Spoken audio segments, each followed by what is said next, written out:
আমি কি দেখতে সুন্দর না? আমি কি কারোর ক্রাশ হওয়ার যোগ্য না? মেঘের আকস্মিক প্রশ্নে বন্যা কিছুটা হতভম্ব হলো।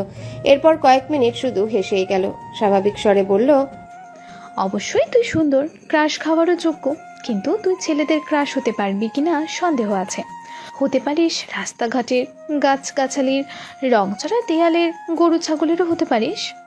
রাগে ফুঁসতে ফুঁসতে কল কেটে দিয়েছে মেঘ আর ভাবছে, আজকাল সান্ত্বনা নিতে চাইলেও মানুষ মজা নেয়। যদিও বন্যার হাসির কারণটা খুবই স্বাভাবিক। মেঘকে বরাবরই এই চোখে চোখে রেখেছে তানভীর সহ বাড়ির সকলে। 6 থেকে 10 পর্যন্ত পড়েছে গার্লস স্কুলে, তারপর গার্লস কলেজে। আহারে জীবন, ধুধু মরুভূমির মতো কোথাও কেউ নেই। স্কুল কলেজের সামনে বাসার গাড়ি থাকতো, বাসা টু স্কুল, স্কুল টু বাসা। কোনো ছেলে না দেখলে ক্রাশ কিভাবে খাবে? বোধশক্তি হওয়ার পর মেঘ মনে হয় 2-3টা বিয়ে খেয়েছে কাজিনদের, যাকে বলে নামের বিয়ে খাওয়া। তানভীরের ভয়ে বিয়ে বাড়ির এক কোণে বসে থাকতো মেঘ। ভাইয়ের কড়া শাসন ছিল, ঘর থেকে বের হতে পারবে না, বরযাত্র আসলে তো আরো না। ঘরের ভেতরে তার জন্য খাবার পাঠানো হতো। তানভীর নিজে বোনকে খাওয়াতো ইচ্ছে মতো। তারপর বিয়ে শেষ হলে মা বোনকে নিয়ে চলে আসতো। গায়ে হলুদে নাচা, গান গাওয়া, এমনকি মেহেদিও দিতে পারেনি কখনো। এই কষ্টে এখন আর মেঘ কারো বিয়েতেই যায় না। এতে তানভীর মনে হয় হাঁপ ছেড়ে বেঁচেছে। মেঘের এই সাদা কালো জীবনের কথা শুনলে বন্যা কেন পৃথিবীর সব মানুষই হাসবে। জীবনটা তার তেজপাতা হয়ে গেছে। মাঝে মাঝে ভাবে, এই বাড়িতে জন্মানোটা কি খুব দরকার ছিল? কয়েকবার বন্যা কল ব্যাক করেছে নিজের জীবনের হতাশার জন্য। মেঘ আর কলই রিসিভ করেনি। বান্ধবীকে এর রাগ দেখিয়ে কি হবে? জীবন যেখানে যেমন তা মানতেই হবে। মেঘের বেস্ট ফ্রেন্ড হওয়ার খেসারত দিতে হচ্ছে বন্যাকেও। মেঘের সাথে সাথে বন্যাকেও চোখে চোখে রাখে তানভীর। কথায় আছে, সঙ্গ দোষে লোহা ভাসে। সঙ্গ খারাপ হলে মেঘও খারাপ হবে, তাই সবসময় বন্যার পিছনে লোক লাগিয়ে রাখে। শুধু বন্যাই না, আরো দুজন বান্ধবী আছে মেঘের, একজন পাখি আর একজন মায়া। ওদেরকেও নজরে রাখে তানভীর। বোনকে সব দিক থেকে প্রোটেক্ট করাই যেন তার প্রথম এবং প্রধান কাজ। আবির বিকাল থেকে ঘুমাচ্ছে। সন্ধ্যা 7টায় ঘুম ভাঙে আদির ডাকে। নিচে আবিরের আব্বু আর মেঘের আব্বু বসে আছেন। আবিরের বাইক কেনার কথা শুনে তাড়াতাড়ি চলে এসেছেন অফিস থেকে। আবির ঘুম থেকে উঠে চোখে মুখে পানি দিয়ে টাওয়েল দিয়ে কোনো রকমে মুখটা মুছে তৎক্ষণাৎ রুম থেকে বের হয়। সে তার বাবাকে খুব ভালো করে চিনে। ডাকার সঙ্গে সঙ্গে উপস্থিত না হলে বাড়িতে তাণ্ডব শুরু করে দিবেন। আবিরের চোখে মুখে ঘুমের প্রভাব স্পষ্ট। ব্যস্ত পায়ে হাঁটছে সে। আচমকায় এলোমেলো পায়ে ছুটে রুম থেকে বের হয় মেঘ। চুলগুলো অগোছালো। আকস্মিক ধাক্কারাতে চটজলদি নিজেকে নিয়ন্ত্রণ করে অগ্নিদৃষ্টিতে তাকায় আবির। তৎক্ষণাৎ মোটা ভ্রুযুগল শিথিল হয়ে যায়। অমত্ত চেয়ে রইল সে। এক মুহূর্তের জন্য মস্তিষ্ক থমকে গেছে আবিরের। দৃষ্টি তার প্রখর। আচমকা হাঁটা থামাতে শ্বাস ভারী হয় আবিরের। কালো জামা পরিহিতা এক ললনার দিকে দৃষ্টি পড়ে। আপাদমস্তক দেখলো একবার। কালো জামাতে যাকে অপসরার ন্যায় লাগছে। এলোমেলো চুলগুলো তার কোমর ছাড়িয়েছে। চুল দেখে মনে হয় জীবনানন্দ দাশের বনলতাকে উদ্দেশ্য করা লেখা। চুল তার কবেকার অন্ধকার বিদিশার নিশা। দ্রুত গতিতে থামাতে গিয়ে মেঘের ছোট দেহ কম্পিত হয়। দৃষ্টি পড়ে 6 ফুট লম্বা মানুষটার বুকে। মেঘ মুখ তুলে তাকায় সেই মানুষটার চেহারার পানে। আবিরের চোখের দিকে বিস্ময়ে ভীভূত নয়নে তাকিয়ে আছে মেঘ। পলকও পড়ছে না একটিবার। আবিরের চোখে মুখে ছিটানো পানির ঝাপটা এলোমেলো চুলগুলো থেকে চুইয়ে চুইয়ে পানি পড়ছে, যা তার পরনের সাদা টি শার্ট অল্প স্বল্প ভিজিয়ে দিচ্ছে। সেদিকে খেয়াল নেই আবিরের। আবির কয়েক সেকেন্ড স্তব্ধ থেকে হঠাৎ চোখ সরিয়ে পুনরায় রুদ্রমূর্তি ধারণ করে সবেগে হাঁটা দেয় সিঁড়ির দিকে। পেছন থেকে অষ্টাদশীর কোমল কণ্ঠে ডাক শুনে থমকে দাঁড়ায় আবির। তবে পিছনে তাকানোর প্রয়োজন মনে করেনি সে। মেঘ ভয়ার্ত কণ্ঠে বলে, থ্যাংক ইউ আবির ভাই। আবির শুনলো কি না কে জানে। এক মুহূর্ত দাঁড়িয়ে যথারীতি ব্যস্ত ভঙ্গিতে নিচে নেমে যায়। মেঘ ঠায় দাঁড়িয়ে আছে দরজার সামনে। থরথর করে কাঁপছে মেঘের হাত পা। মেঘের মনে হচ্ছে ভব করে ঘুরছে সমগ্র পৃথিবী। কেন জানি দাঁড়িয়ে থাকার শক্তি পাচ্ছে না মেয়েটা। নিজেকে নিয়ন্ত্রণ করতে তাড়াতাড়ি দেয়ালে ঠেস দিয়ে দাঁড়িয়েছে। এতগুলো বছর পর আবিরের চোখে চোখ রাখলো মেঘ। ভেতরটা ভয়ে আটকে উঠছে বারবার। অন্তরাত্মা শুকিয়ে যাচ্ছে মেঘের। সোফায় বসে আছেন দুই ভাই। বাড়ির মহিলা রান্নাঘরে কাজে ব্যস্ত থাকলেও নজর তাদের দিকে। কি হবে কে জানে। আলী আহমদ খান নিজের গাম্ভীর্যতা বজায় রেখে এক প্রকার হুঙ্কার দিয়ে প্রশ্ন করলেন, তুমি নাকি বাইক কিনছো? এই কথায় হুঁশ ফিরে অষ্টাদশীর। কিছুটা স্বাভাবিক হয়ে 2 পা সামনে এগিয়ে বারান্দার সাইডে দাঁড়িয়ে নিচে তাকায় মেঘ। নিচে সোফায় বসা তার আব্বু আর বড় আব্বু। তাদের থেকে কিছুটা দূরে দুহাত ভাঁজ করে শটান হয়ে দাঁড়িয়ে আছে আবির। জি।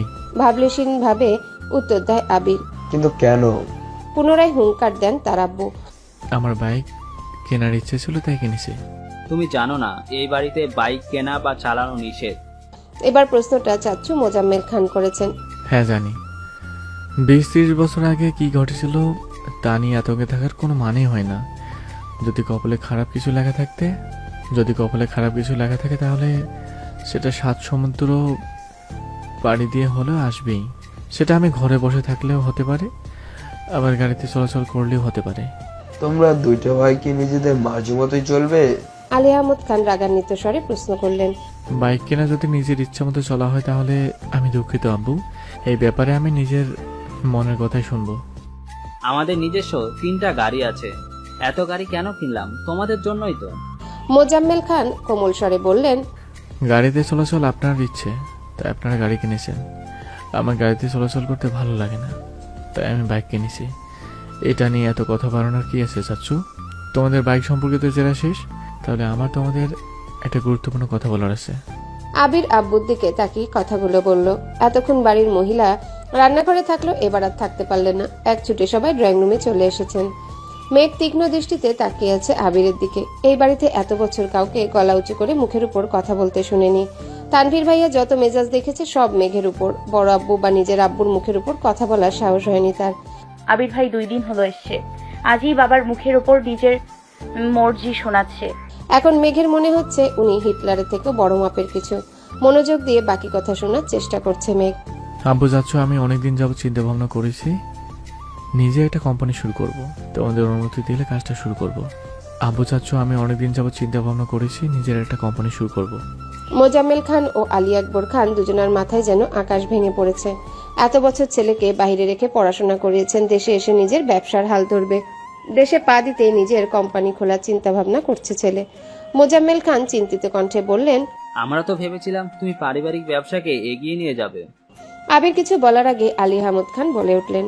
ঠিক আছে, তুমি পড়াশোনা করে এসেছো, তোমার নিজস্ব মতামতের গুরুত্ব আমরা অবশ্যই দেব। তোমার নতুন কোম্পানি নিয়ে আমাদের কোনো আপত্তি নেই, তবে আমার একটা শর্ত আছে। তুমি আমাদের কোম্পানির সিইও হবে। আগামীকাল শুক্রবার অফিস ছুটি, তাই তুমি শনিবার থেকে অফিসে যাবে। তোমাকে অফিসিয়ালি সিইও পদ দেওয়া হবে। তারপর তুমি আমাদের অফিস সামনে যদি নতুন কোম্পানি শুরু করতে পারো তাহলে আমাদের কোনো আপত্তি নেই। বেস্ট অফ লাক মাই বয়। আবির যেন আগে থেকে জানতো এরকম কিছু হবে, তাই তার মধ্যে কোনো পরিবর্তন দেখা গেল না। এতটুকু বলে সোফা থেকে উঠে রুমের দিকে হাঁটা শুরু করলেন আবিরের আব্বু। কয়েক কদম এগিয়ে আবার দাঁড়িয়ে আবিরের দিকে তাকিয়ে রুদ্ধ কণ্ঠে বললেন। আমার কোম্পানি সামলানোর জন্য সারা জীবন থাকবো না, তোমাদেরকে দায়িত্ব নিতে হবে। তুমি না পারলে তোমার প্রাণপ্রিয় ভাই তানভীরকে বলো রাজনীতি ছেড়ে ব্যবসায় আসতে। তারপর তুমি তোমার মতো নিজের কোম্পানি খুলতে থাকো। আবির চোয়াল শক্ত করে বাবার দিকে তাকিয়ে বলে উঠল। তানভীর রাজনীতি করবে, ওর মাথায় ব্যবসা ঢোকানোর কোনো দরকার নেই। শনিবার অফিসে আসবো আমি একাই সব দিক সামলাতে পারবো। তোমরা দয়া করে তানভীরকে মুক্তি দাও, নিজের মতো করে রাজনীতিটা করতে দাও ওকে। তোমার শর্ত যেমন আমি মেনে নিয়েছি, তোমাদেরকে আমার একটা শর্ত মানতে হবে। সেটা হলো আমি আমার মন মতো কাজ করব। আমার যখন যেখানে প্রয়োজন হবে নিজের কাজ গুছিয়ে আমি চলে যাব। তখন আমায় কোনো প্রকার বাধা দিতে পারবে না কেউ। দরকার হলে 2টোই অফিসে কাজ শেষ করে আমি রাত 12টায় বা 2টায় বাসায় ফিরবো। এমনকি নাও ফিরতে পারি, এদের জন্য কারো মাথা ব্যথা না হয়। একদমে কথাগুলো বলে কোনো দিকে না তাকিয়ে দ্রুত পায়ে বাসা থেকে বের হয়ে যায় আবির। আলী আহমদ খান কয়েক মুহূর্ত দাঁড়িয়ে কোনো কথা না বলে রুমের দিকে হাঁটা দেন। পিনপতন নীরবতা বাড়িতে।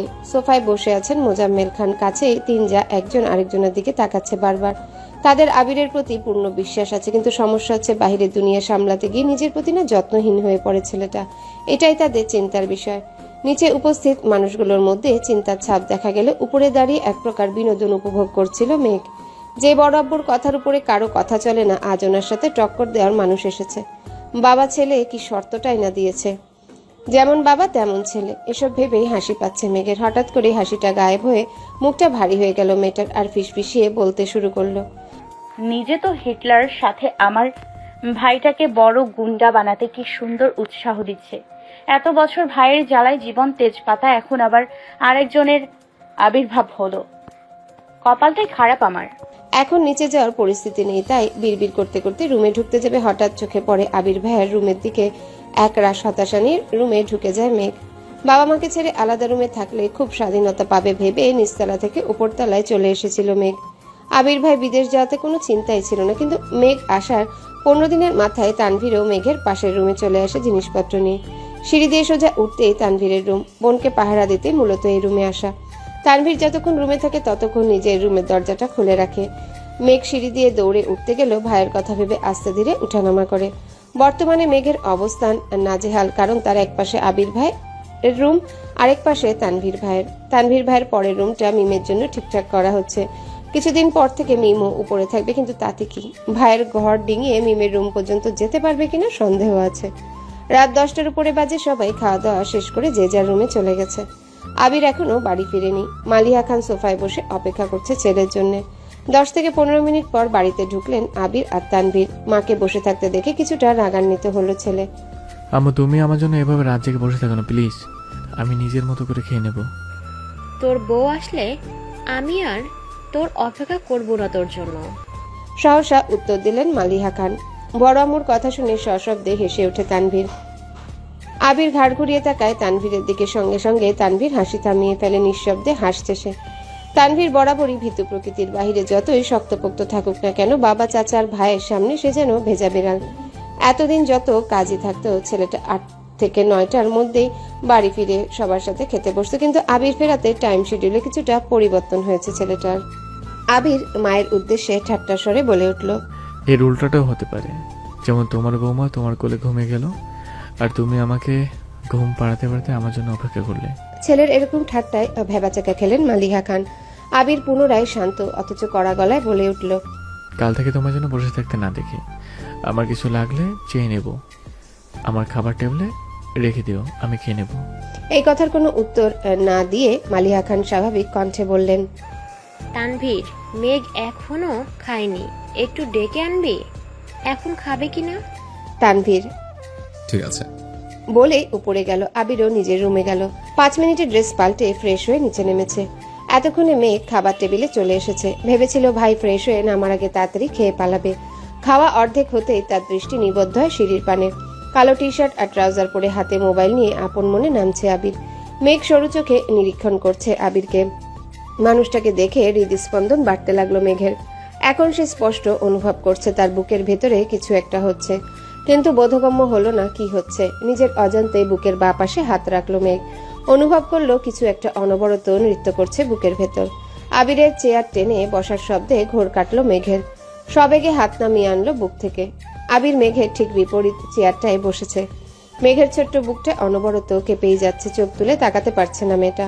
শরীর কাঁপাকাঁপি আর হৃৎপিণ্ডে লাফালাফিতে সে বিদ্দিষ্ট, দিশেহারা অবস্থা অষ্টাদশীর। ইচ্ছে করছে ছুটে পালিয়ে যেতে আবিরের সামনে থেকে, কিন্তু পারছে না। মনে হচ্ছে পায়ে শিকল দিয়ে বাঁধা। মালিহা খান হঠাৎ মেঘের হাতে হালকা ধাক্কা দিলেন। কিরে, কি হলো তোর? দ্বিতীয়বার ঘোর কাটলো মেঘের। তৎক্ষণাৎ স্বাভাবিক হওয়ার চেষ্টা করলো। কাঁপা কাঁপা গলায় বলল, কিছু না। এই বলে পুনরায় খাওয়ার চেষ্টা করলো, কিন্তু এবার আর গলা দিয়ে খাবার নামছে না মেঘের। গলা শুকিয়ে কাঠ হয়ে গেছে। কাঁপা কাঁপা হাতে গ্লাস নিয়ে ঢকঢক করে অর্ধেক গ্লাস পানি নিমিষেই শেষ করে ফেললো মেঘ। আবির আপন মনে খাচ্ছে। সামনে বা আশেপাশে কি হচ্ছে সব দেখার প্রয়োজনই মনে করলো না সে। এই জগতের সবকিছু তার আগ্রহ সৃষ্টি করতে অক্ষম। আবিরের গাছাড়া ভাব দেখে কিছুটা স্বাভাবিক হয়ে খাওয়া শুরু করে মেঘ। মাঝখানে এক পলকের জন্য তাকিয়েছিল আবিরের দিকে। কালো টি শার্টে মুখটা কত মায়াবী লাগছিল। এলোমেলো চুল, খাওয়ার স্টাইল দেখে দ্বিতীয়বারের মতো ক্রাশ খেলো অষ্টাদশী। কে বলতে পারে 2 দিন আগ পর্যন্ত আবিরের কোনো স্মৃতি ছিল না মেঘের মন মস্তিষ্ক জুড়ে। হঠাৎ মনে পড়লেও শুধু ওকে মেরেছিল এই স্মৃতিটাই মনে হতো, আর রাগে কটমট করতো মেঘ। আর আজ বিকাল থেকে যতবার আবিরকে দেখছে ততবার মেঘের শীর্ণ বক্ষ ধরফরিয়ে উঠছে। ছোটবেলায় যে ভয়টা ভাইয়ের প্রতি মনের ছিল সেটা আজ বদলে গেছে। আবিরের দৃষ্টি তাকে বরফের ন্যায় জমিয়ে দিচ্ছে প্রতিনিয়ত। এই দৃষ্টিতে সুচালো কিংবা ধারালো অস্ত্র আছে, যা এক কিশোরীর বক্ষপিঞ্জর এফোড় করে দেওয়ার ক্ষমতা রাখে। আবিরের দিকে এক দৃষ্টিতে তাকিয়ে হাবিজাবি চিন্তা করছিল মেঘ। আবির চোখ তুলে তাকাতেই মেঘের মনোযোগ ঘুরে গেল। আবিরের তপ্ত দৃষ্টি মনে হচ্ছে ফালাফালা করে দিচ্ছে হৃৎপিণ্ডটা। দৃষ্টি সংযত করে চিবুক নামিয়ে নিল গলায়। সহসা মুখ বিবর চুপসে গেছে আমশক্তের ন্যায়। দ্বিতীয়বার আবিরের দিকে তাকানোর স্পর্ধাটুকু হয়নি অষ্টাদশীর। এর মধ্যে মালিহা খান ছেলের আবিরের উদ্দেশ্যে বলে উঠলেন,